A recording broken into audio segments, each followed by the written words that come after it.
All right, welcome to the BlessedBeatzLive weekend syndicated show, the podcast. Man, I got a special series that I wanted to do, and when I thought about it, I had one person in mind that I actually have to bring in to start it off. This series is for people like you, people like me that have started in whatever industry or genre that you're in, that you had a mentor in. So this whole series is about interviewing mentors, and I got a legend. That is my mentor that started me off, man. I'm actually heart beating nervous because I've been knowing this guy 20-some-odd years, and I never had a chance to sit down and actually interview him. You guys know him. AV, Anthony, Valery, what's happening, man? Let me thank you, first of all, for opening up your doors and allowing me to come and share my blessed beat on this, man. And just want to tell you, like always, I'm proud of you, of all the people that I work with in the industry and all the people that I was able to mentor and to help. Man, you like the shining star in the room, bro. So just congratulations on your success and everything that you've been doing. And I'm proud of you, man. Man, I appreciate it. We got some stories we actually got to tell, man. Dog, you've been a staple in this city a long time doing radio. And to me, you're a radio dude, right?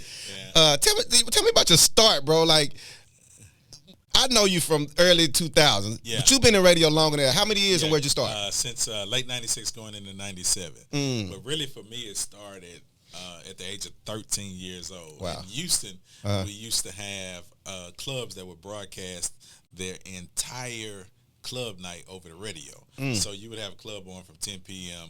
till 2 a.m. in the morning. And there was this gentleman by the name of Captain Jack. So I would sneak and listen to the radio at night just to hear the club broadcast. And he made it sound so live, and I was like, I want to do that. What year was this, you thinking? This was probably 82, 83 at the time. Okay, that I'm hearing this on the radio. So, it's a late Friday night or whatever. So, your parents let you stay up. I'm really not, even though I'm 12, 13, I'm not probably supposed to be up 2 o'clock in the morning anyway, but I'm jamming the radio, and I'm like, man, this is the career that I want to pursue. Fast forward, when I got to Worthing High School at 17, they used to have the radio stations come up to the school to interview the football teams. When I saw the van outside of the school that day, something kind of leaped on the inside of me. And I just kind of connected with it, and not knowing maybe it's 10 years later, that's the very first station I would work for.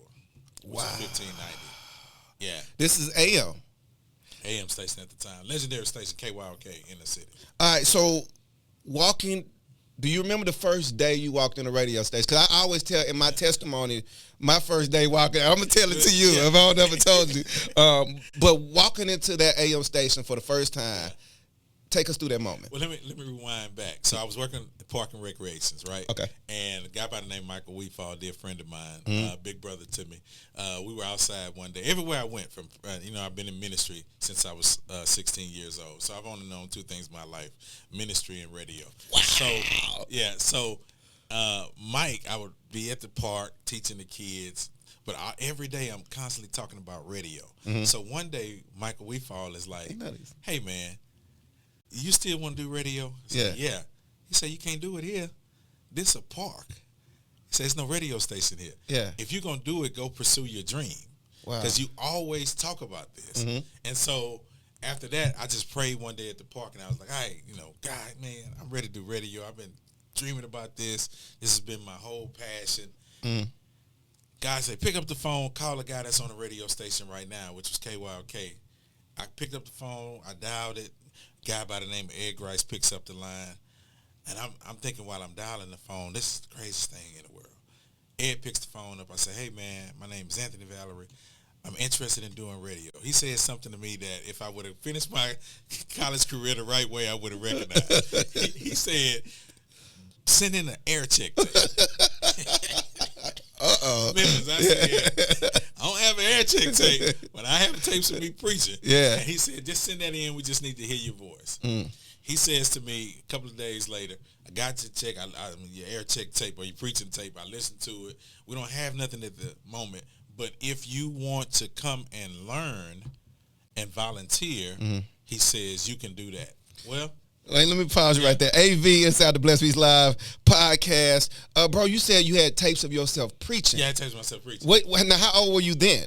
At that time, I'm 26. Okay, so how long you been preaching at that moment? 10 years. And when that calling hit you? That was 13, really. So I wrestled with it from that 13 to 16-year-old range. It's crazy because this will make you laugh, just brother to brother. You remember when we used to have those action figure men back in the day? Yes. I would literally... Wait, you talking about the Army Green Man? Yeah. I would... I kid you not, y'all. I would literally set up these Army Green men in my room and listen to a church service on Sundays from noon to 1 p.m., and I was having church in my room. And I wasn't even going to church at the time, which was the crazy part. Yeah. So the calling was definitely on you back then. Like radio. Yeah. Everything is kind of unfolding, bro. Yeah. All right. So back to the station. Ed Grice. Yeah. Got your tape. Yeah, got my tape. Tell me you can volunteer. Come on in. So I did. So I treated it like a job. So I went to the station from 9 a.m. to 3:30. I worked from the city from 3:30 to 9. I did that Monday through Friday. Wow. Every day. So the first day I went in the station, Memphis, it was like you ever just, the dream that you saw has become a reality, but it still feels like you're in a dream. That's how I felt that first day. But I was hungry because it was like a kid in a candy store. I wanted to learn and get everything. AV, I ain't never shared this part with you, bro. Yeah. What you just said is my testimony. Yeah. And, bro, when I tell people the first time I walked to a radio station, I looked around and inhaled and said, I'm a kid in the can. This is the rest of my life. That's what I said. Okay. Yeah. Wow, I didn't know that, bro. This is why I said he's my mentor. But go ahead. And so from there, it was, for me, the education that I was missing out on because I had an opportunity to learn everything about radio and how every area worked. Yeah. And the guy who taught me, shout out not only Ed Grice, Steve St. Von, Alan Lee also. These were the guys who were there. I had a legendary guy by the name of Ed Shannon who did news, and Inzingarito, who we all know. There was a lot of people that were there who helped to kind of shape me. Well, here's the crazy thing. I remember telling Ed Grice when I first got in the door, I don't know if it's arrogance or confidence. And y'all have Here we go. I said, I'm going to do a show on this station. I told him. That was confidence. I said, God's going to open the door for me to do my show. Well, the guy in front of me was going through some challenges. Okay. And just one day didn't come to work. Okay. All right. They couldn't reach him, couldn't find him. 2 days later, Ed Grice came back to me and said, remember what you told me? He said, God's going to give you a show. Here you go. This is your show. That's how my career started. Wow. That's how my career started. On the air? On the air. What time slot was that? This was noon, which is funny. It's funny. So this where you went? Yeah, full circle. Yeah, noon to 3 p.m. You got middays out the gate. Middays out the gate, first show. You had been up there, you said? It'd been some weeks. But you was doing 3 p.m.? I would go at 9 a.m. To 3. So you had the training. Yeah, I was learning everything. Okay. Production. Yeah. It was funny. They had me doing, if there's one young lady in the city that always calls me church news, because my first official thing on air was to do a church news report. Wow. And she remembers that. Even, how many years is it now? From 96 to 24. She remembers that, so she refers to me as church news because this is AV and this is your church news. Wow. Shout out to that station one time. Yeah, 1590 KYLK. All right, fast forward. Tell me about the days that this is one of the stories that I first heard from you about when the doors closed and the lights went out over there. Go ahead. Devastating. Okay. Because that morning. Yeah, we go in and it was, man, it's funny now, it was sad then. You can imagine, you have these people who have bonded together and the owner comes in, which, because it's the AM station, so the owner is there basically every day. He comes in, a guy by the name of Tony Chase comes in. I want to meet everybody. Y'all come on into the conference room. We're going to have a meeting. He starts off by saying to everybody, hey, I remember when you had your kid. Maybe I remember when you first came. I remember. So we're thinking, man, this is probably cool. We're going to get a raise. A raise time. Okay. Everyone say, I sold the station. This is the last day. Devastated. And I didn't even know how to respond to it. Yeah. Dude, your story to this point It's my story, and you was there for my story. But keep going. Yeah. So by the time we meet, this has happened. That's the second time it had happened when we. Okay. Yes. Yeah. All right. But that day, man, I'm about to sell the station. Yeah. Well, I sold the station. Yeah, it's over. Tell me the next morning when radio was over, what was because I know it didn't hit you instantly. I was trying to figure out what to do. Yeah. And it hit me that day because I'm really trying to figure out, okay, so is the dream over that fast? This is a 2-year period. So really probably a year and a half for me because I had to put in volunteer time. So I'm thinking, man, is the dream over that fast? And it's like, what am I going to do next, right? Get a phone call from another legend in the city who just so happens to be working for our rival station at the time, which was 1360 AM, Letitia Jackson. Okay. It's like, come on by here and come sit in with me. And then she was like, hey, you can come out here and work at this station, but we do sales out here, so you can come out and sell advertising, make some money, and be on the air with me. What time was she on there? 6 in the morning, 6 till 10.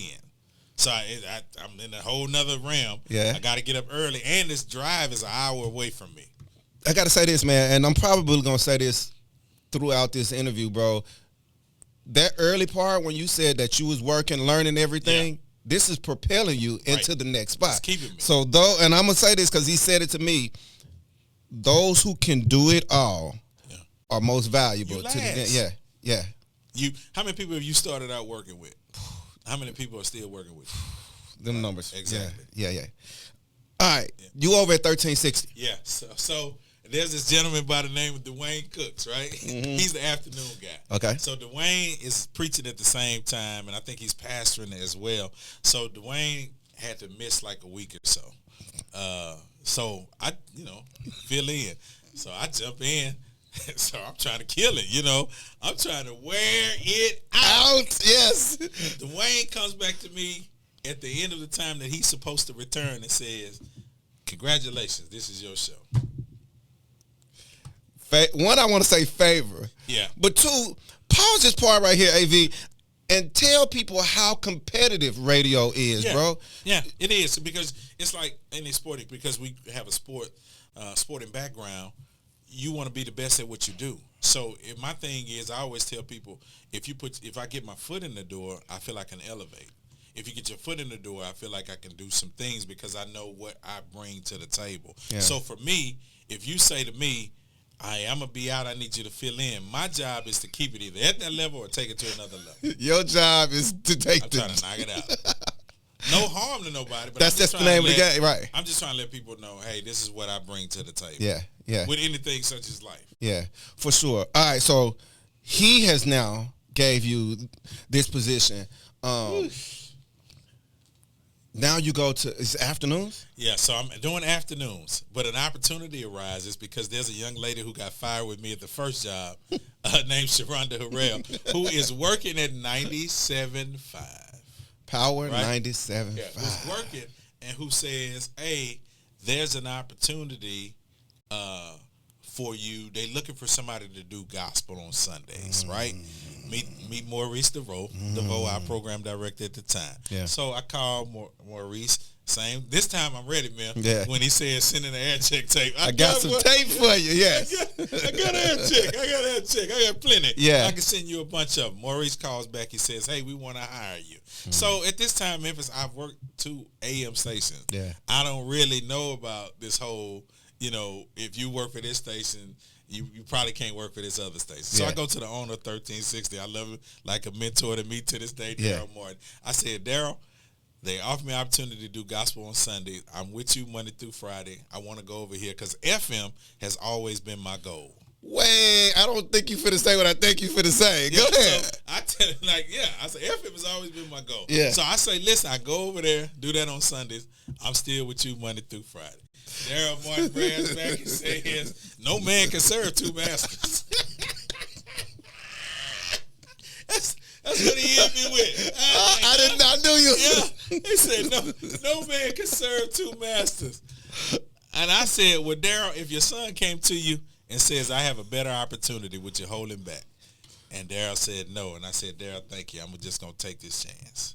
Wow, this is very early 2000s. It might have been 2000, 2001. Yeah, I'm leaving a Monday through Friday job to go work one day. Weekends. But I'm believing that the FM door, because remember my mentality is if I get my foot in the door, you can elevate. I can elevate. Wow, bro. My bills don't know that. Yeah. but this is what my faith is saying at the time. So 2000, 2001. Yeah. And I don't know. I can't because you was at Power before I got at Power, but Power 97.5 is where I got my start at. Yep.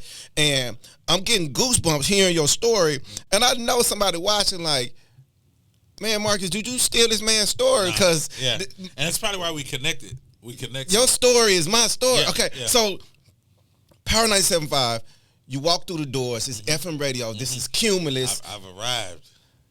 Big dollars. I've arrived. Or big budget. Let me say that. Big budget. For me, it's just FM. Yeah. Man, I've been listening to FM radio. Yeah. But I'm on the AM frequency, so it's a lower frequency, of course.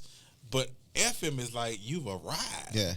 And this is when they're like, you the gospel guy. Yeah. You gonna do this gospel thing. Gospel. Right. And because Maurice saw my talent, I was able to fill in all throughout the day, whether it was we doing something in the morning, midday, afternoon. I even did the slow jam, bro. Kevin slow jamming. Yeah, so I'm filling in for Kevin. You know, so I'm trying to talk low like Kevin. So again, that hard work that you put in, it's paying off. Now you can feel on every spot. Yep. But at this point, AV, you the gospel guy. Right. They don't have one before you. No, not like that. Not in that arena. How did you birth what happened on Sundays at Power 97.5? Man, because my thing was it came out of doing the afternoons at 1360 because I wanted to kind of have this different show that kind of reached the younger end of our demo at the time. Didn't know it, but I just, you know, I'm in my 30s. So I want to have music that speaks to the 20-year-old, the 30-year-old, and younger. Yeah. So I try to create, as you saw, this vibe. Yeah. So my thing was, like, it's funny now when you think about it. I'm bringing everybody in there, from comedians to pastors to artists to rappers, everybody in the city that has anything to do with gospel or close to it. If you love the Lord, you coming with me, coming on this show. Bro, you were innovative because that's what we are today. Yeah. And my thing was, even with you, I'm in Memphis connected because here he is in the promotions department, and I'm like, I want somebody to go out on Sunday morning because Memphis, I'm going back to hearing them broadcast from the club. Yes, indeed. Right? Yeah. Doing a live broadcast at the club. So we don't have that in gospel. We don't have the club, but we have the church on Sunday morning where everybody goes, and that's just like, Memphis, I need you to go out and hit these churches up and call me back to the station and make it sound live. Can I please? Please do, because this is the greatest. Y'all, this is the greatest moment in radio history for me that I use this moment to talk about Memphis and the impact. Go and tell us. Bruh, okay, so at this point, to me, as I get the promotions job at Power 97.5, and I'm looking at you like, man, this radio god. I didn't know you was even the new guy there. And Sunday mornings was the spot because I was like, man, he doing gospel, right? And so I remember coming up to the studios and sitting in there, staring out the window, watching you run the board, doing all of this stuff. And then I remember when you pitched the ideal of, man, you work the promotions. Yeah. Drive to these spots, churches, call you, and man, on Sunday mornings, I committed. I think I moved my promotions time so that I could work Sunday mornings.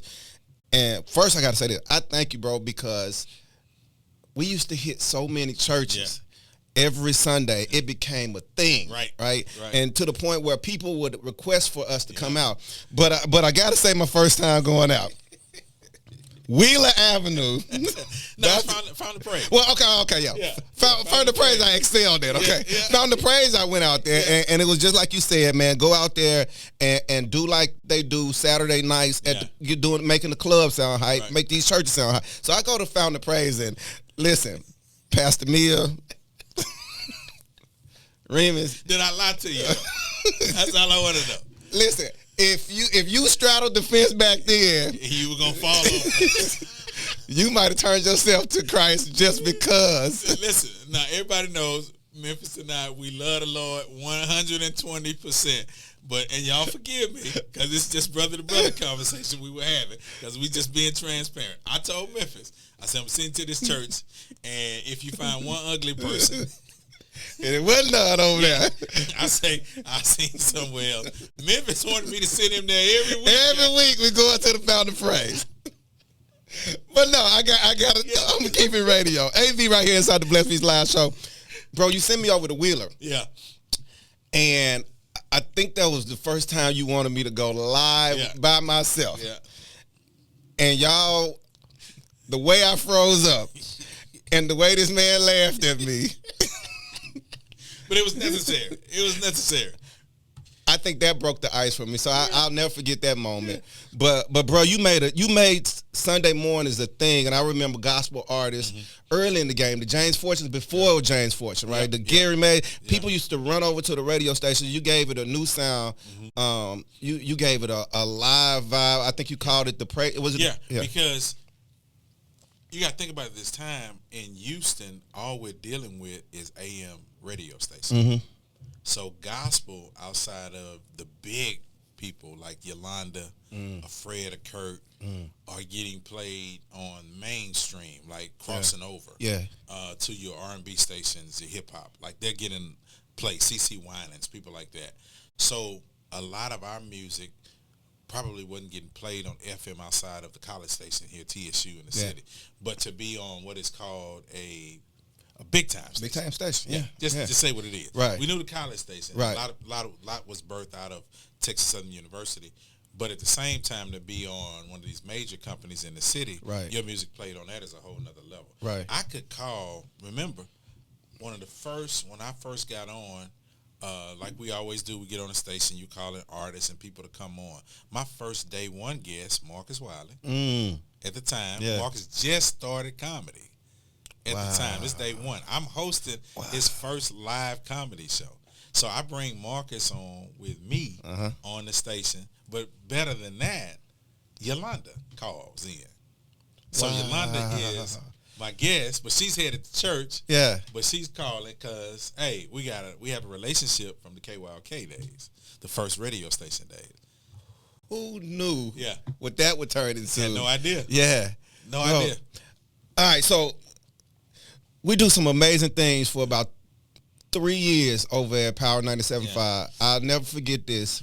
December 23rd, 2004. Yeah. They called us into a meeting. Listen, I should have known before that because our program director at the time, I'm in a position now, he's kind of teaching me how to be an assistant program director. He's teaching me how to be a program director. So he's kind of loosened the reins on some stuff and letting me do some stuff. And I should have, the signs should have been. Wow. You still, you didn't know. You didn't know. I don't know at the time because I'm new to this. Yeah. And so when I realized he's kind of MIA, then we have this meeting. And then the next thing we hear is what I've heard before. Stations got to go. Bruh. I'm like, bro, I ain't gonna lie. At this time, that punch hit me harder than my first job. Why? Because I'm older now, and because I'm on FM, I'm doing more. Yeah. I've got exposure to more. I'm hosting probably more shows than I've ever hosted. Yeah. Money is good, man. Did your ego change? No, my ego's never changed. I've been the same. You ask anybody. Right. I've never changed it since I've been in the business. I don't believe in it. This is facts. Yeah. My mom told me stay on. Yeah. And so. And you've been the same since I've been. Yeah, for sure. And I've been fired enough to know. Only thing separate me from anybody else is microphone and the calling on my life. I'm wise about that. Yeah. And that hurt me because, man, I got bills, man. I got major bills now. Yeah. And I remember my pastor told me, "You'll be okay." Yeah. That was it. Yeah, man. What? Yeah. He was like, "You'll be okay." Yeah. But at the time, I'm hurt, man. Yeah. Now, what do I do? Really, what do I do? Because there's no 1360. Yeah. Because I'm not going back out there. Right. You know, I've reached this FM level, and I want to stay here. Bro, at that point, it was new to me, and I was the younger you. Yeah. And that next day, I was like, what I'm going to do? Yeah. But I had to split ways from my mentor. Right. I went over to 104.1 KRB 4 or 5 months later. Where'd you go? That's when I went, where did I go back after that. Where was I at, man? I was at home. I was at home. Fast forward. Fast forward again. Here's the beauty part. Sharonda calls me again. Thank God for Sharonda Harrell, man. Yeah. Sharonda calls me again and says, and I gotta make it laugh. I had to connect these two stories. Sharonda says there's an opportunity of a show coming to Houston, and they're getting ready to launch this gospel station. I want you to call this lady by the name of Terry Thomas. Okay. All right. Uncle Funky, who worked with us at Power, is there. Yeah. So they like, hey man, it's an opportunity to open up. They're bringing this station. Literally, I know he was going to be a part of the origin of Praise 92.1 at the time. At this point, all of the key players at Power, we scattered. Yeah. They're scattered, or either they're going back to Urban One, Radio One. Okay. So he's over there. Sharonda's over there doing sales, as she's been doing since the onslaught of her career. So set up, same thing. I send my stuff over, set up a meeting with Terry Thomas. All right. Rewind back. Terry is over the 97.9 The Box at this time. Yeah. And they've given her the Praise Station as well. Yeah. Little did I know, I grew up with his brother by the name of Cornell Evans. Y'all know him a lot of people know him as Cornell X, right? So me and Cornell go way back. I'm talking about like elementary going middle school to Worthy. I didn't know that either. Okay. Yeah, we go way back. Yeah. So Cornell is going up to Radio 1 to meet with a legendary guy by the name of Mad Hatter, Terry Thomas, the general manager, Doug Abernathy, and others. Yeah. Quan says, I want you to come with me. Wait, over something political? Yeah. Okay, I'm sorry. Go ahead. I'm sorry. He says, I want you to come to the station with me because if they ask me something about radio, I know you know because this is what you've been doing your whole life. Me and him been on the streets. Mm-hmm. We've been out protesting and everything. We've been doing press conference. So we tight. All right, so I say cool. Now, what he was protesting was they let some cussing go over the air, which is commonplace now. But at that time, he's riding home with his daughter. They played his cuss words. So only thing I go in the meeting and do that day was say, I asked the question. I said, Terry had to please explain to Cornell how you guys go about selecting music and the process of how it goes from when you receive it to it being played over the air minus the cuss words. Did they know who you were at this point? No. We don't have no idea. If they know me from Cumulus. Okay, yes. Yeah, they know the name from Cumulus. So, and that's it. That's all I say in the whole meeting. Well, everybody know Cornell. They get to a point, I think Cornell and Mad Hatter kind of exchange some words. Yeah. And it's just going back and forth, So I'm literally just this is what I'm doing. I kid y'all not. I'm just chilling. Yeah. So finally this meeting kind of goes to the left. It kind of ends the meeting. We leave. They kind of get a little resolve. I'm going home. Fast forward, I got this interview I told you with Terry Thomas, who was in that room that day, right? Who I asked that question to. I come into the studio to meet with her, come into the suite to meet with her that day. The lady at the desk tells me sit down. She'll be out in 1 second. Terry Thomas opens the door, sees my face, and her countenance went from smile to, I know that ain't him. Why are you even here? So for the next 30 minutes, Terry is raking me over and giving it to me about no job interview. No, just to give you that work. Her team and just going. And I am just rightfully so, though. Yes. Yeah, I'm taking it. I'm taking it, man. Yeah. And she'll tell you this. Terry tell you this. I'm taking it. I'm just letting it sit there, and I'm explaining, hey, in the meeting, if you remember, all I asked was X, Y, and Z. I stood there. I took it. She told me, she says, 2 reasons I hired you. 1, for your talent. 2, because the way you stood in that room and you just chilled. When it was going down. And on the day of the interview. She was like, I knew when you while she was giving you that word. You didn't lose your cool. She says, I know I wanted to be a part of my team. Wow. And I took it. I took it that day. Now, hindsight is 2020. Yeah. Did you want to pop back off? Heck yeah. I want to say, because I'm like, your beef is with Cornell. But you didn't say anything. No. I just said it. I said, and I thought it was, at the beginning, I said, what's the chances of this happening to me? Mm. Here I am. I got a time, because you got to remember, this is going to be a part of Yolanda's show in a producing role. Yeah, I'm going to produce, be a part of the show. And so for me, I'm just thinking I gotta weigh in because remember, I get my foot in the door. Right. you can elevate. I can elevate. Yeah. This is Praise 92.1. Brand new. FM gospel. Yeah. So wait, Power was just a weekend gospel. Yeah. This is full-fledged, This is what I've been all-out gospel. This is what I've been waiting on, bro. Yeah. I'm talking about from a teenager. Bro, I remember being at Power and you saying, man, if Cumulus does a all FM gospel, it'll be, and yes. Okay. Yes. So, Praise 92.1 launches, Yolanda Adams Morning Show. Yeah. You're one of the producers, associate. You're not one of the. I'm not even in the room. I'm in a back room producing the Houston side of Praise 92.1. I'm in the back room, bro. I'm in the back room. I'm not even in there with Yolanda. God, dog. So what happens was they go on the road. God, dog. They go on the road. So you imagine, this is a syndicated show that's broadcast all over the world. So there are two different consoles that we're working from. One for the local, one for the national. That's going out to all the stations across the country. So they go on the road to do their first live broadcast. Memphis. Part of mine, I didn't get a chance to mention this. I remember at 1360, I took a job at 790, which was a sports station. Yep.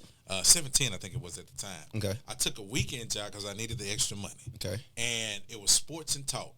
So all I did was on the board producing shows, but it was working my hands because we were doing the Rockets and other stuff. Yeah. So it gave me speed on my handwork, right? So then when I get to 92.1, Yolanda and them go on the road, and they need somebody to run the board while they're out, and the other guy just didn't feel comfortable doing it. So I ran both feeds, a local feed and a national feed, at the same time till the national engineers asked Yolanda and them, who is that on the board? They're seamless. There is no mistakes. They doing two things at one time. I never left the room after that.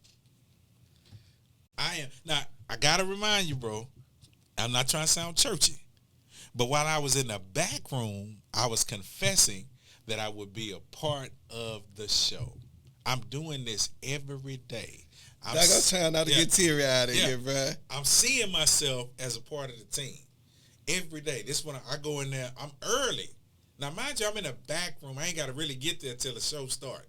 But I'm there early every morning because I want to go in the room and confess that I'm going to be a part of it. One time, no kidding, Yolanda goes to one of the award shows in California. Larry Jones, I don't know, Marcus probably was on the show by then. Yolanda's stuck in California, can't get back. Yolanda does this feature called The Points of Power. It's like a daily Bible study on there. Funky says to me, man, you the preacher. You got to do this segment. I do the segment, bro. I'm preaching. Memphis, I've been preaching since I'm 16. 6:40 in the morning. I got 5 minutes. Oh, man, since I was a preacher, we used to go around the city doing what was called preacher bowls, where you only had a few minutes to get up and do a sermon. So you had to get to your points real quick. So this, for me, is nothing. Not to minimize the situation, but it's nothing in the sense that I've been doing this all my life. Order my steps. Yes. So I do that. It goes over well. Yolanda comes back. We're going to do this together. I'm not leaving the room. I'm in the room now. Okay. All right. I only do two things in life. Yeah. I told you that. Yeah. And so both of these gifts are working. Bro, I'm tripping because I tell everybody you've been my mentor, and I've never heard your story. I know what you did for me. Yeah. Your story is my story. Yeah. So you start off in the back room, bro. Now at this point, I left KRBE 104.1 and I went to Party 104.9, which is mainstream hip hop. Yeah. And it's ratchet its finest, right? I started in the gospel under you, and man, my career takes completely off. I'm big budget now. I'm big money, motorcycle biz, all of this, and I'm not happy, right? Because I wanted to do gospel. I see you at a remote. Yep. Reconnect. We never really lost connect, but we reconnect. Yeah. And you told me I could apply or whatever. I I walk away from a 6-figure job to come over to be in the back room of the Yams because you have now got put. Yeah, I'm in the front room. I can't thank you enough, bro. Yeah. I cannot thank you enough, bro. I did not know. That's how I got in the back room. Yeah. Okay. Yeah. Bro, all right. I never knew that, bro. I did not know that. All right. So now, good God, dog, points of power. Yeah. It's 4 of y'all in there now. Yeah, it's 4 of us in the room. Yes, it's 4 of y'all in the room. You've worked your way into this room. Yeah. How did you end up being on the show now? So I'm in the room, so I'm still doing my thing. I'm on the console board, so I'm just getting in where I fit in, right? And then one day they decided they wanted to make a change instead of having 3 people on the show. So there was another time that I think Unc had missed. And so I get on, and we same thing. He might have been on vacation or a couple of days off. We flowing, bro. Yeah. Same way. We ain't losing nothing. Yeah. Because I done watched, I done observed.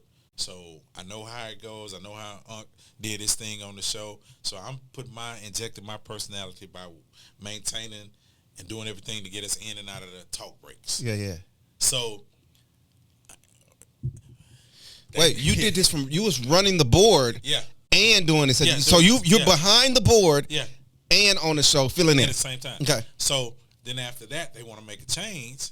So I get called into this meeting one day with Terry and the president of programming for radio, and he says what you said. I didn't really know your background. Yeah. I really didn't know your story. Yeah. And he said, just tell me a little more. So I go through what I've been sharing with you. Yeah. I shared a story with him. He said, you know what? Cool. That's all he says to me that day. Cool. Thank you. Who is the he? Jay Stevens. He was radio president at the time. He shares that with us. He's like, cool. So, okay. And then Terry tells me, she says, before I go in the room, she's like, all right, this is it. This is it. All right, go in there and impress him. And I'm thinking, go in there and impress him. this the plan. Yeah, you just called me out of one studio and tell me, go in here with this guy and impress. That's your big plan. Okay. Right. Yeah. So I'm thinking like, whoa. Okay.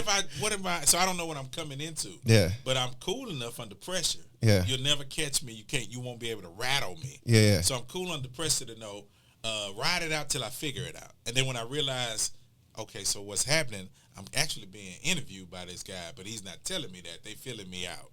So I'm just being me, transparent. And then a couple of days later, they make a switch, and then here it is, a 3-man show. And it's me, Marcus, and Yolanda. This is the point where you brought me from the back room. Yeah, up front. To the front room. Because you were a boy, you've been riding with me. So even when you with Power, my thing was, okay, I know here's an opportunity from Power to Praise, here's an opportunity, apply, because then I can go and tell her, hey, got my boy out here. Yeah. He done work with me. Yeah. He good. I got to say this, bro. At this moment, I'm watching you move up, and I did not realize you pulling me right along with you. But I got to say this. Your work ethic, now that I'm in the front room and I'm on the board where you were and you on the other side, I've watched you become this star, but your work ethic did not change. Bro, the show was started at 6. Yeah. And you was there at 4:50? Yeah, I get that from my parents, man. I can't lie. My dad, and he used to drive me crazy. My mom always went somewhere early. When my dad, I connected back with my dad a little bit later in my teen years. My dad go to church. He'd be there the first one opening doors. So we always early. So for me, and the football coaches, what they used to tell us, if you're on time, you late. Yeah. So I've taken this, adopted this in my career because for me, I'm a guy as calm as I am. Memphis, I hate to be unprepared. And so I get there early because I need to feel comfortable. And I can't feel comfortable if I'm running in at the last minute. Hey, I've been saying that same thing. Yeah. The worst thing you could be is unprepared. I didn't know I got that from you. I've been saying that. Because when we did, and we had to tell everybody, when we did our Friday night praise party show all together, what was my number one hard thing about y'all? Man, y'all better be on time and prepared. And prepared. Don't come in here unprepared, bro. Yeah. Because these people are not turning to listen to us, to hear us, stumble. Yeah. And act like we don't know what we're talking about. Yeah. You always been on this excellence, bro.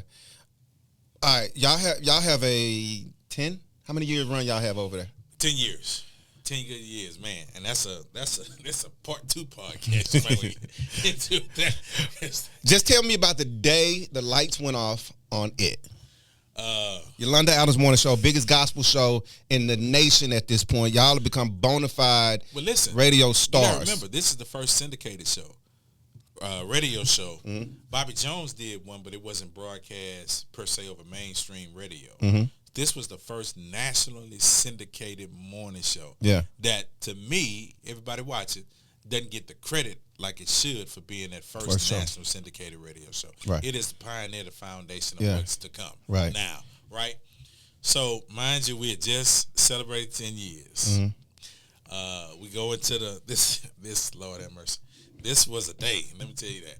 All right, so we're in the studio. We get emails that use these words. Y'all hang around to the end of the show, right? Right?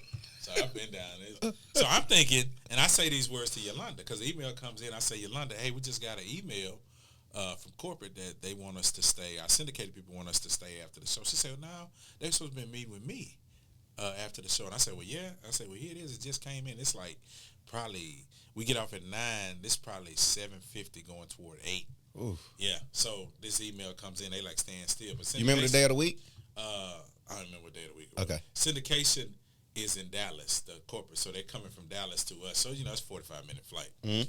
All right. So we all waiting around. Waiting around. And here we go. We're going to this office, meet with one of the guys who's now a leader at Urban One. We meet with one of the guys, and he tells us we're going in another direction. God. Now, mind you, okay, so we stunned again because this is nationally. That's why I said we definitely got to come and talk about the syndication side because we have really we reaching the world. Yeah, a lot of people. Yeah, we're traveling everywhere. Yeah, and now Memphis, all this is Marcus is not here. Marcus is in D.C. Marcus D. Wiley, yes, is in D.C. Yes, so he gets fired in D.C. He wasn't even at home. Dallas. He's in Dallas. He gets fired while he's in Dallas. So we had to call him on the phone and let him know he had no clue. There. Yeah. But we stay at the station long enough for him to fly back in and come to the station. This is on the same day that Prince died. Oh, wow. I was on the air that day at 93.7. Okay. So as we're packing, we're watching the breaking news that Prince has died. So I'll never, ever forget this day. Yeah. Because the two of them are together. Yes. Us being let go and Prince losing his life. Man. All right. AV right here inside the Blessed Beat Show. This could definitely be a part 2. So the show, I'm gonna speed it up. The show actually goes away. I don't know what happens with Praise, but it comes back. Mm-hmm. Are you the first person hired back on Praise? Yeah, with the local, I'm the first person hired back because remember, for me, I stayed with Magic. So here's the unique thing about it. I work R&B. So there was an opportunity. We was doing Yolanda's show. Jeff Harrison was the program director for the R&B station Magic 102. Jeff asked me would I mind filling in on the weekends, and I was like, cool, because I did R&B at Cumulus. Yep. Right? So this saves my life. Mm.